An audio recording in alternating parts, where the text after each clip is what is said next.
Ok. Parashat Hashavua, Parashat Vayera, donc résumé et on attaque. Donc on est au 3e jour de la Brit Mila. Avraham a très mal et Hachem, pour le préserver, va faire sortir un soleil très chaud. Personne ne sort. Et pourquoi il fait sortir un soleil très chaud? C'est parce que Avraham il a la mitzvah de Achnasat Ochim. Alors Hachem a voulu le laisser se reposer, qu'il guérisse, et il a fait sortir un soleil, comme ça personne ne sort, il n'y a pas de passant, et Avraham ne reçoit personne. Avraham est évidemment triste. Avraham est évidemment triste, et il se met à l'entrée de sa tente, et il attend jusqu'à ce que quelqu'un arrive. Hachem voit ça, donc il va un peu intervenir sur ça, il va faire envoyer 3 malachim déguisés en hommes, et Avraham les voit arriver, il court à leurs pieds, il les supplie, je vous en supplie, rentrez, venez manger quelque chose à la maison, enfin il va pouvoir faire la mitzvah de Achnasat Ochim. C'est écrit dans Rashi, on voit que la mitzvah d'accueillir les gens, elle est plus importante qu'accueillir la Shekhinah. Parce que on le sait tous que quand il y a un malade, Akadosh Baruch Hu se tient à ses côtés. Il y avait Akadosh Baruch Hu qui était à côté d'Avraham. Avraham a laissé Hachem pour aller accueillir, pour faire Achnasat Ochim, accueillir les passants. Pourquoi Avraham il est à ce point-là zélé dans la mitzvah de Achnasat Ochim? Très simple. Il a peur de perdre une bonne habitude. Si une fois il s'arrête, même il est blessé, il est honnête. Ok, honnête, ça veut dire cas de force majeure. On comprend, à cette place, personne n'aurait fait une mitzvah. Mais lui, il a dit j'ai peur de louper une fois. Si une fois je prends l'habitude de ne pas faire, alors mon zèle, mon habitude, je la casse. Et après, je serai plus aussi pointilleux dans la pratique de cette mitzvah. Il a dit donc, même ça, je ne veux pas laisser passer. Donc il accueille les 3 malachim, il rentre chez lui, je vous en supplie, préparez à manger, etc. Vous connaissez tous l'histoire où tout le monde va cuisiner. Donc il va aller chercher du bétail, il va le cuisiner, il va faire venir de l'eau, du pain, il va les asseoir sous l'arbre et ils vont manger. Les malachim commencent à parler avec Abraham et ils lui disent ce pourquoi ils sont venus. Premier malach qui est venu, c'est pour le guérir, Raphaël. Deuxième malach pour lui dire que Sdom va être détruite. Et troisième malach lui annoncer la bonne nouvelle de la naissance de Yitzhak l'année d'après. L'année prochaine, tu auras un fils. Ok? Sarah, elle est dans la tente. Elle n'y croit pas. Elle dit, moi qui suis vieille, maintenant, moi et mon mari, elle a dit. Moi et mon mari, on est vieux, on va avoir un enfant maintenant. Tout ce temps-là, on n'a pas eu, maintenant on va voir. Elle a rigolé. Et donc le mari lui dit, comment c'est quoi? Il y a un problème avec Hachem. Hachem, il y a quelque chose qu'il ne peut pas faire en ce monde. Tu auras un fils. Alors c'est intéressant de voir comment Akadosh Baruch Hu, il est makpid sur le Shalom Bayit. Parce que Sarah, elle a dit, mon mari est vieux et on va avoir un enfant. Elle a dit, moi aussi. Elle parlait aussi d'elle. Mais va Adoni Zaken. Il a écrit, mon mari, il est vieux. Elle a dit, comment c'est possible qu'on va avoir des enfants? Les malachim, ils n'ont pas répété ça. Ils ont répété qu'elle a dit qu'elle était vieille. Mais elle n'a pas dit que son mari est vieux. Ils n'ont pas dit ça. Pourquoi? Parce que c'est jamais agréable d'entendre ça. Alors, ils n'ont pas voulu créer du shalom, un manque de shalom bayit. Bon. Abraham entend donc les 3 informations. Les malachim s'en vont. Raphaël, il s'en va puisque... Non, pardon. Il y en a un qui lui a annoncé la naissance d'Israël, qu'il n'a plus rien à faire. Les 2 autres, celui qui est venu détruire Sdom et Raphaël, l'ange Raphaël qui l'a guéri, s'en vont vers Sdom. Un pour sauver Lot, un pour détruire la ville. Abraham se lève tôt le matin et il se met à prier. Pourquoi faire? Sauver la ville. Il dit peut-être tu vas trouver 50 sadikim, peut-être tu vas trouver 40, 30, etc. Il tente toutes les combinaisons. Il n'y a rien. Il n'y a pas un seul sadique. Abraham lui-même, malgré qu'il n'a pas voulu qu'il soit détruit, Abraham il est forcé d'admettre, on ne peut rien faire pour eux, la ville va être détruite. Donc les 2 malachim arrivent, déguisés toujours sous forme humaine, et ils se présentent dans la ville et ils errent comme ça, jusqu'à que quelqu'un les accueille. Qui va les accueillir? Lot. Lot va les rentrer à la maison, il va leur donner à manger. Il n'a pas le droit de le faire, puisque là-bas, on n'a pas le droit de faire du chesed, et donc les malachim n'ont pas le droit d'être accueillis. Il prend le risque, Lot, et donc les villageois se rendent compte du problème. Ils se présentent tous devant la porte. Il y a écrit du plus petit jusqu'au plus vieux. Tout le monde est venu. Pourquoi faire? Tuer Lot. Pour faire des bêtises, je ne vais pas rentrer dans ces détails, il voulait faire des avérotes, mais surtout il voulait aussi s'en prendre à Lot, de quel droit tu autorises d'accueillir des passants. Bon, on connaît la suite. Les malachim vont sortir Lot. Ils vont rendre tous les gens à côté aveugles. Ils vont sortir Lot. Il va leur dire allez chercher tous vos affaires, enfin surtout votre famille. Lot va prendre sa femme, ses 2 filles. Il avait d'autres filles qui étaient mariées. Ok, il avait 2 autres, si je ne me trompe pas. Je n'ai pas relu Rashi. Mais il avait 2 autres filles qui étaient mariées. Et elles n'ont pas cru. Elles ont dit bon, ça il a dégénéré celui-là. Tant pis pour toi, papa, va-t'en. Et donc, tout le monde s'en va. La femme de Lot va faire la fameuse erreur de s'être retournée. Les malachim lui ont dit tu ne te retournes pas. Pourquoi? Parce que tu es sauvé, mais tu ne mérites pas d'être sauvé. Tu es sauvé par le mérite d'Abraham. Sans ça, tu ne méritais pas d'être sauvé. Donc, toi, tu n'as pas le droit de voir ce qui va se passer. Tu as un bénéfice, tant mieux pour toi, mais ça s'arrête là. La femme, elle va se retourner, elle va se transformer en statue de sel. Ils vont continuer leur route, la ville va être détruite et Lot et ses 2 filles se retrouvent dans une grotte. Lot sait parfaitement ce qui passe, mais les filles, elles ne sont pas au courant. Donc elle croit que Hachem est en train de refaire ce qu'il a fait avec Noach. Il a détruit tout le monde. Et il sauve juste certaines personnes. Elle croyait que c'était la fin du monde, elle croyait qu'il ne restait plus personne sur Terre. Donc elles vont avoir une idée qui n'est pas très clean, mais a priori, il y en a une qui va avoir avec une bonne intention, l'autre elle ne va pas avoir une bonne intention. Elles vont donner à boire à leur père et elles vont s'unir avec leur père. Elles vont faire l'inceste. Parce qu'elles se disent, c'est le seul moyen maintenant de reproduire l'espèce humaine. Donc elles vont avoir des enfants comme ça. De là vont naître Ammon et Moab. Ok, les 2 peuples qu'on connaît tous. L'histoire continue et il y a la même histoire qui s'était passée dans la paracha de la semaine dernière avec Paro. Quand Sarah avait été prise parce qu'Abraham se faisait passer pour son frère, il y a un autre roi qui s'appelle Avimelech, ça va se passer exactement la même chose. Donc Abraham va dire c'est ma sœur, Avimelech va vouloir la prendre pour femme, et là encore une fois il y avait un malach, et il va les frapper d'une sanction horrible. Dès que quelqu'un voulait s'approcher de Sarah, qu'est-ce qu'il faisait? Ça s'est passé dans tout le royaume, il leur fermait tous leurs orifices. Tous les orifices étaient fermés. Ils ne pouvaient plus aller aux toilettes. Hachem faisait fermer tout ça, donc c'est atroce. Avimelech, il a un rêve prophétique. Prophétique, c'est Hachem qui lui dit, il voit que sa rédemption se passe par Abraham. Il va voir Abraham, il fait pourquoi tu m'as fait ça? Abraham lui dit j'ai eu peur, etc. Même histoire que Paro. Nuance, c'est que Paro il lui a dit dégage. Avimelech il lui a dit ok, reprends ta femme, prie pour nous et installe-toi avec nous. Voilà, toute la terre elle est devant toi. Tu peux t'installer. Ok, l'année d'après, Baruch Hashem, naissance de Yitzhak. Yitzhak est né, il est sevré, on fait un festin pour célébrer ça. Et le temps passe, il grandit et on voit que Ishmaël, donc qui était le fils de la servante, donc Ishmaël c'est le fils de Hagar, c'est pas un bon garçon. Jusque-là, Sarah s'en fichait de sa présence parce qu'elle n'avait pas d'enfant. Donc il fait ce qu'il veut, elle ne le gêne pas. Maintenant, elle a un enfant et elle voit que celui-là, c'est un mauvais. Il fait Avodazara, il fait des choses pas très propres. Alors elle dit, je ne peux pas éduquer un enfant bien avec un contre-exemple à côté. À chaque fois qu'il va voir Ishmael, il va faire des avérotes. Moi, je ne peux pas éduquer mon enfant comme ça. Je ne veux pas que Yitzhak soit à proximité de ce rachat. Donc, qui dégage? Elle va dire à Abraham, tu prends Hagar, tu prends ton fils, parce que c'est aussi le fils d'Abraham, tu me les dégages. Abraham, il est d'accord? Il n'est pas d'accord. Il refuse. Il dit, tu plaisantes. Ça reste que c'est mon fils. Hachem intervient. Il lui dit, tout ce que te dit Sarah, tu écoutes. De là, on voit que Sarah avait un plus haut niveau de prophétie qu'Abraham. Elle dépassait Abraham. Donc Abraham, il dit, ok. Il envoie Ishmaël et Hagar, il leur donne des vivres. Et très rapidement, ils vont consommer toutes les vivres. Ils se retrouvent dans le désert, ils n'ont plus de quoi boire.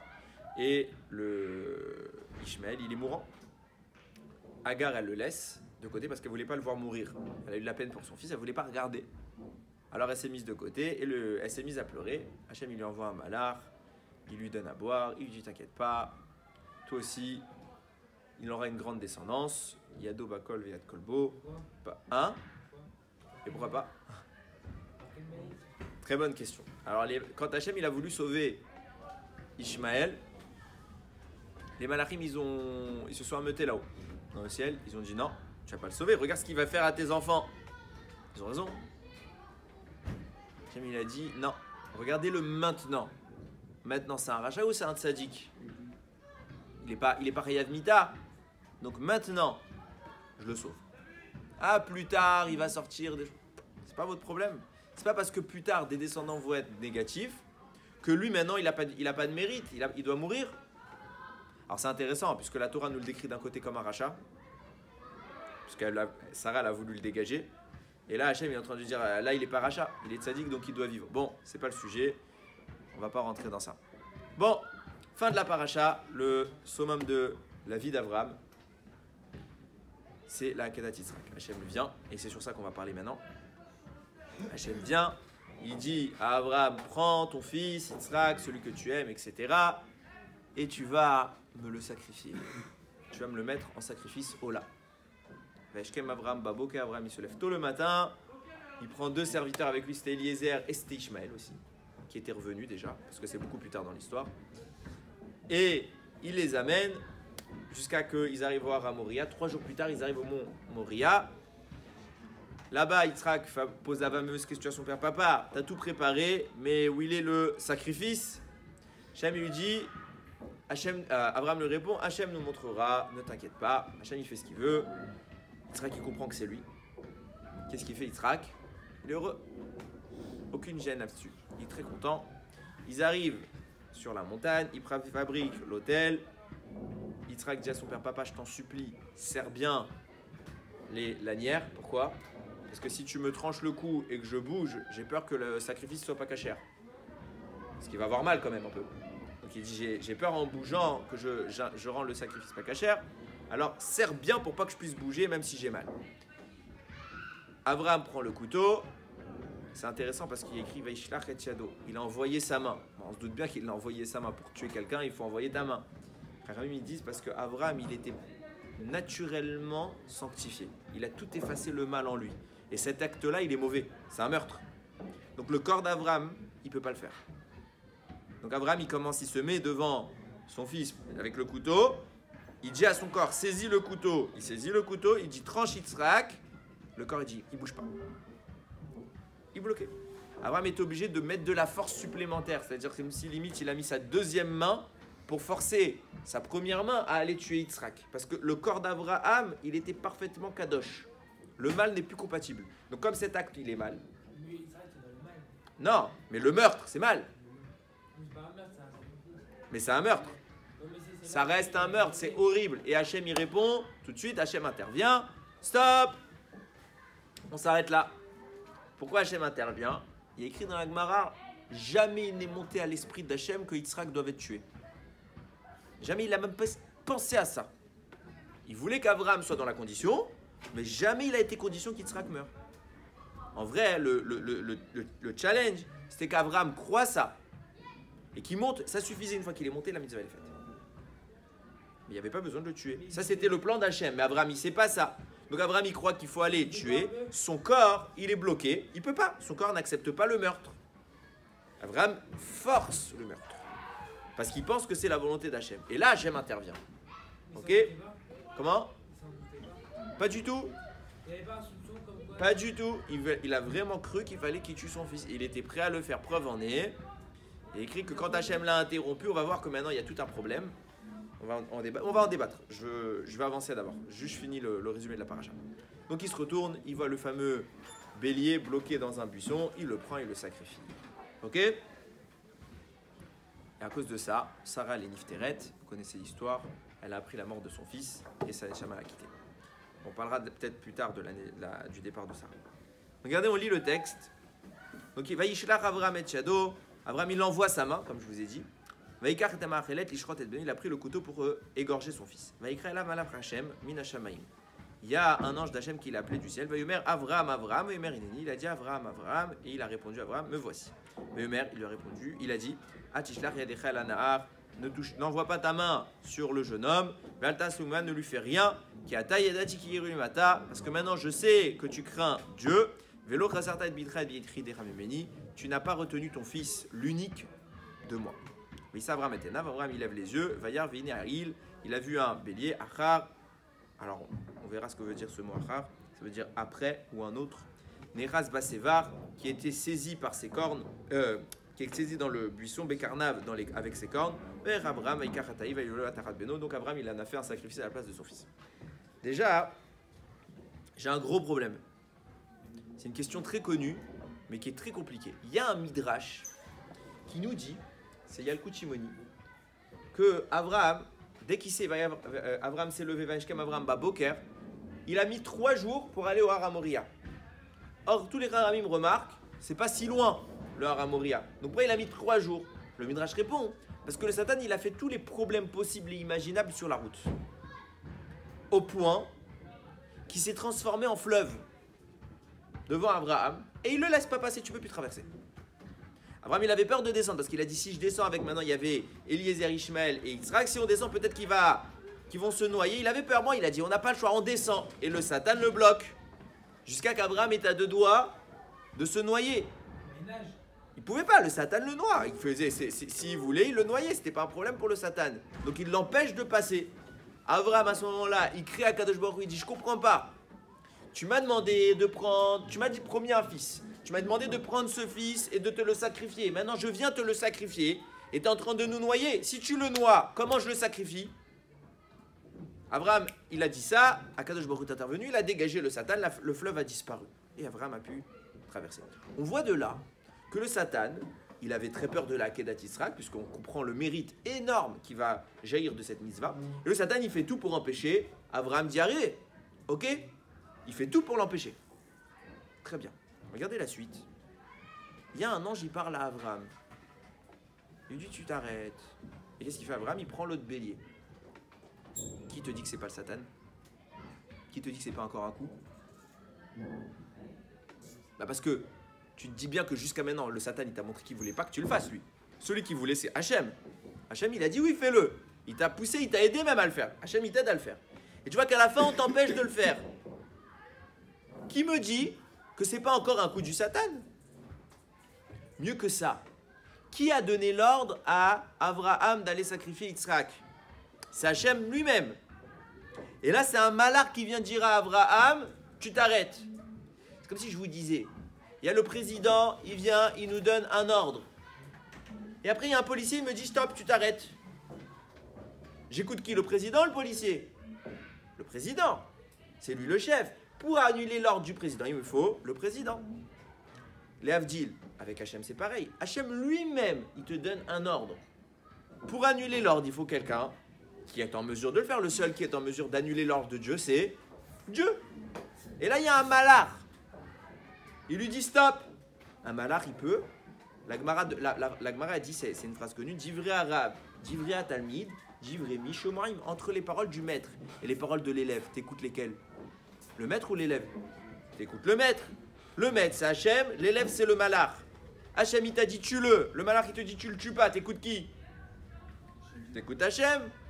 Et plus que ça, tu vois bien que le Satan, jusqu'à maintenant, il fait tout pour t'en empêcher. Donc, c'est suspect. Abraham, tout de suite, il s'arrête. Comment ça se fait que tu t'arrêtes? Regardez même le texte. Vous allez voir dans la suite, il y a une ambiguïté dans le texte. Je vous ai dit tout à l'heure, il y a un mot qu'on va revenir dessus. Abraham, il lève ses yeux. Vayar, il a vu Veine Haïl, un bélier, Achar. Achar, dans le contexte ici, il veut rien dire. Achar, ça peut vouloir dire.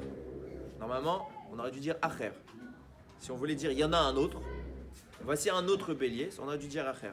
Mais tous les Chachamim me disent, déjà il n'y avait pas écrit Acher. Et s'il y avait eu un autre bélier, il est où? Pourquoi il y aurait eu un autre? Voici un autre bélier, ça signifie qu'il y en a 2 des béliers? Il n'y en a qu'un qui était bloqué. Donc Rashi te dit, Achar, ça veut dire Achar adevarim aele, après ces choses-là.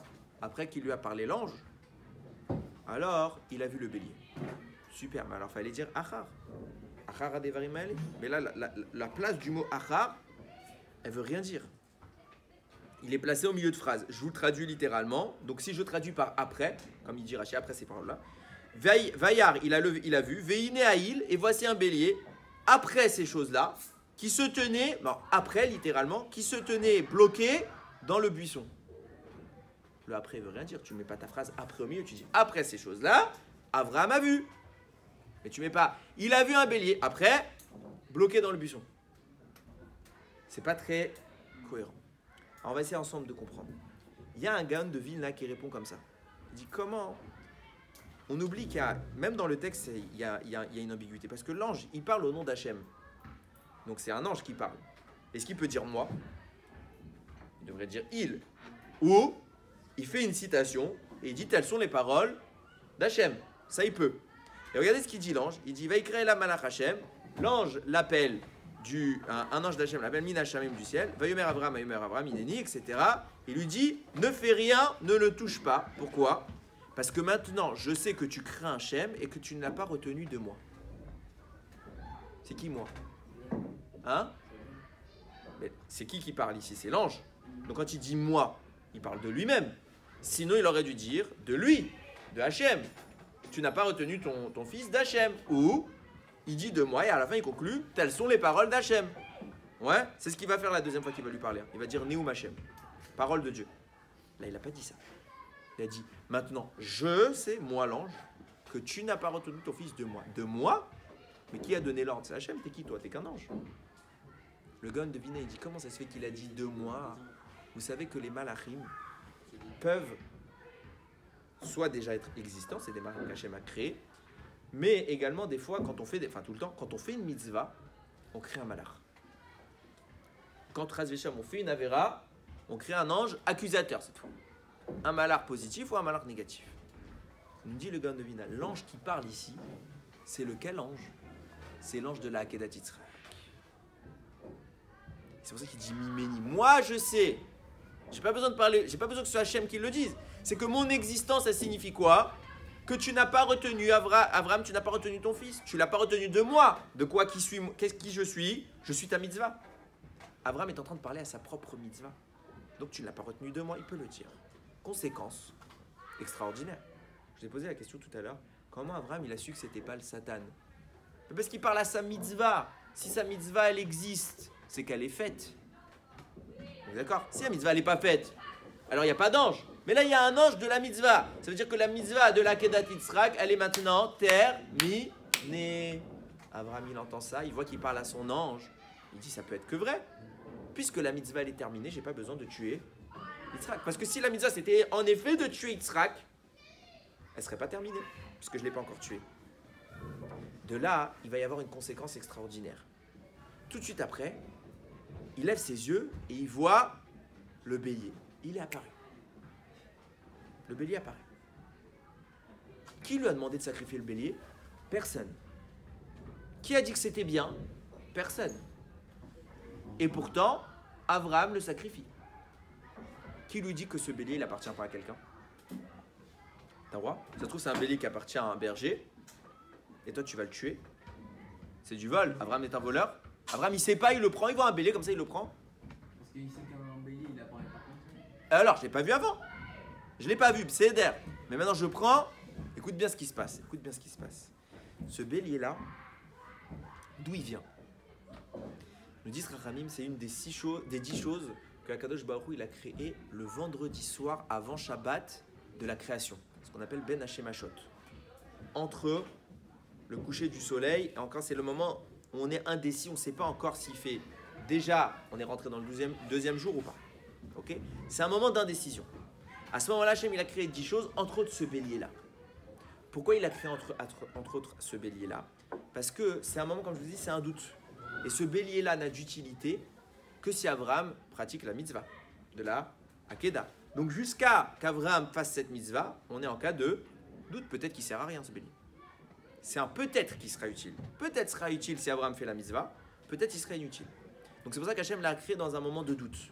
Peut-être c'est le jour, peut-être c'est la nuit. Maintenant, où est-ce qu'il était tout ce temps?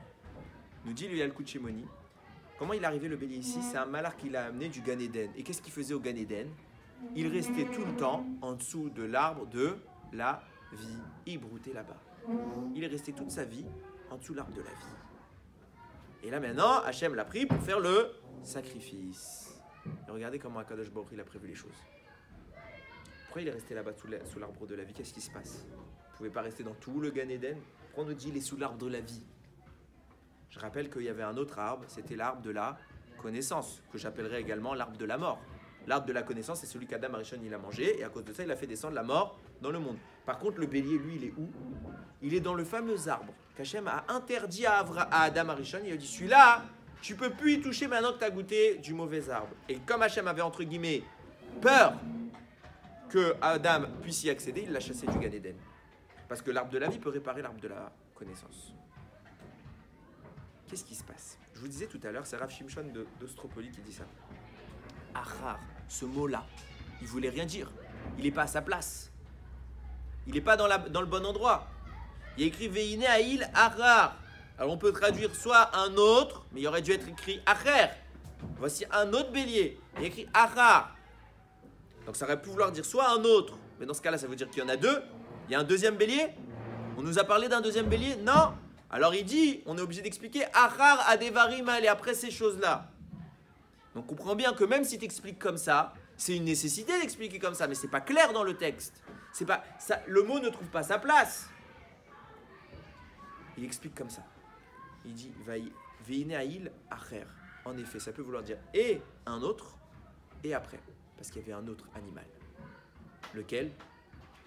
Le mot Acher, c'est la clé de décryptage de l'autre animal. Voici qu'il y avait un autre animal. Il est Acher, il est autre. Et il est Achar, et il est après. Après quoi? C'est quoi qui suit? Neraz. Il est prisonnier, il est bloqué. Qu'est-ce qui est bloqué? C'est l'autre animal. Il est bloqué dans quoi? Dans Sevar. Dans le buisson là-bas. Mais comment je comprends qu'est-ce qui est bloqué derrière le buisson? Il nous dit il est Acher. C'est juste après. Ça veut dire quoi juste après? Je prends les lettres du mot et je vais juste après. Donc après le Samer, c'est quoi? Aïn, dans l'ordre alphabétique. Je prends les lettres du mot Sevar et je vais juste après. Donc je prends la lettre qui suit chaque lettre du mot. Samer, Bet et Kaf. Ok? Sevar, c'est l'endroit où il est bloqué. Donc qu'est-ce qui est bloqué derrière ça? C'est après. Maintenant, on va regarder dans les lettres. Rav Shimshon nous dit, tu regardes juste après. Donc après le Samer, c'est un Aïn. Après le Bet, c'est un Gimel. Et après le Kaf, c'est un Lamed. Un Hegel. C'est quoi le Hegel? C'est le moment où les Bnei Israël ils vont faire la faute au moment de Matan Torah. Et regardez ce qui se passe. Pourquoi le Satan il a peur de ce bélier? Pourquoi Abraham il va le sacrifier? Il n'y a pas d'ordre. Hachem il n'a jamais demandé. Qu'est-ce qu'il va faire? Il va le sacrifier. Rav Shimshon il dit, quand Abraham il a compris ça, qu'est-ce qui s'est passé? Il y a un bélier qui vient. Il était où? Sous l'arbre de la vie. Le Hegel, quelle va être la conséquence du Hegel? C'est qu'au moment de Matan Torah, on a détruit la faute de l'arbre de la connaissance, on a repoussé la mort. Qu'est-ce que va faire le Hegel? Il va ramener la mort.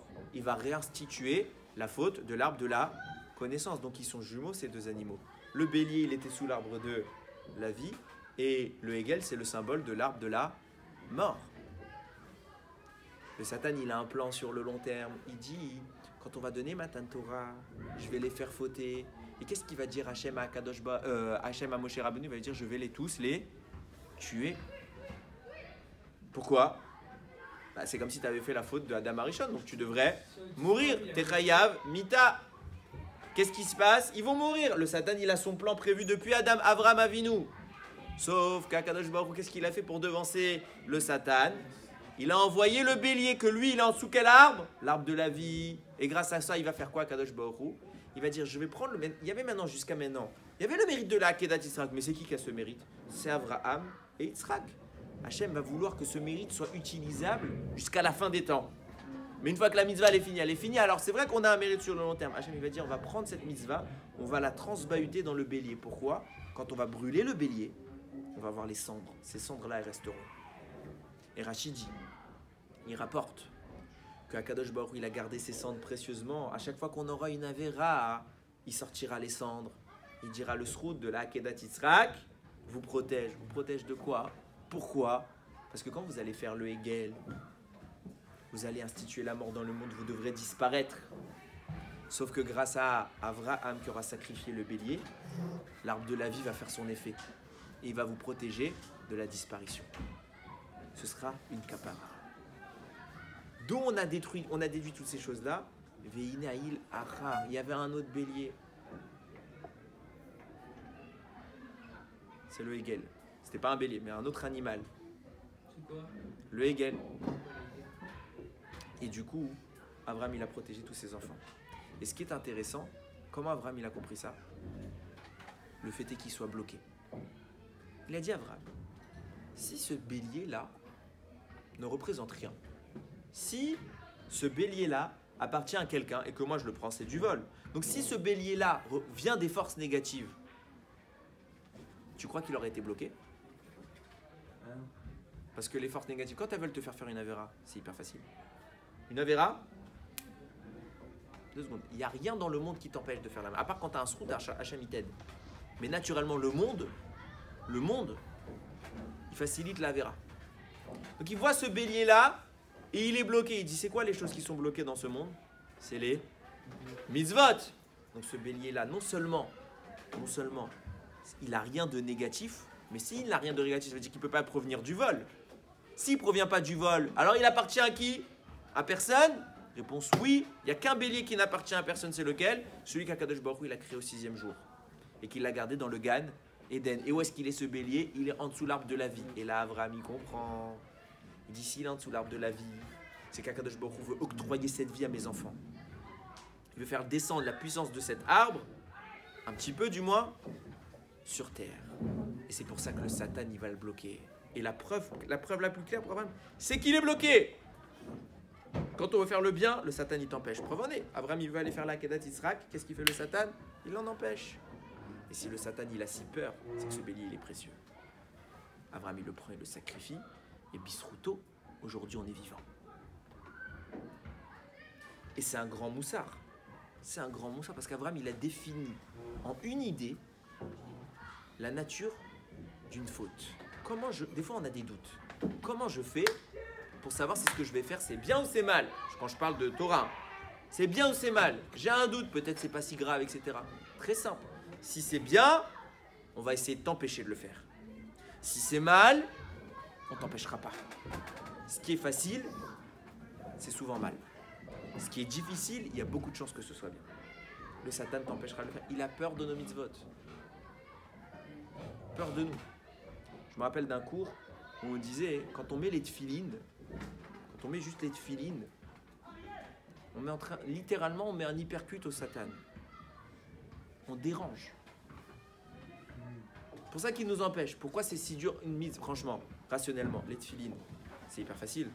Je prends une boîte, je fais un petit nœud, je fais les tours, je mets sur la tête une deuxième boîte et je fais ma mitzvah de tefilines. C'est dur? C'est dur ou c'est pas dur? C'est super facile. Combien de personnes ne mettent pas les tefilines? Ça se compte par milliers malheureusement. C'est hyper facile. Mais comme cette facilité naturelle, elle est positive, puisque cette mitzvah, elle fait du bien, alors le Satan, il la rend super difficile. Comme par hasard, on doit le mettre le matin, généralement, et puisqu'on n'est pas motivé le matin à se lever, alors on se lève tard, et puis après on s'est dit, bon, de toute façon, il est tard, j'ai loupé Mincha, je le mettrai peut-être, j'ai loupé Shacharit, pardon, je le mettrai peut-être à Mincha, et puis après on oublie parce qu'on va aussi louper Mincha, etc., etc. Un truc tout bête que mettre un boîtier sur son bras et sur sa tête, c'est devenu l'enfer. Dès qu'il y a du bien, on vous en empêche. Dès qu'il y a du mal, c'est facile. Combien d'avérotes vous pouvez vous remémorer dans votre vie? Regardez la Shonara. C'est tellement facile. Qu'est-ce qui est dur?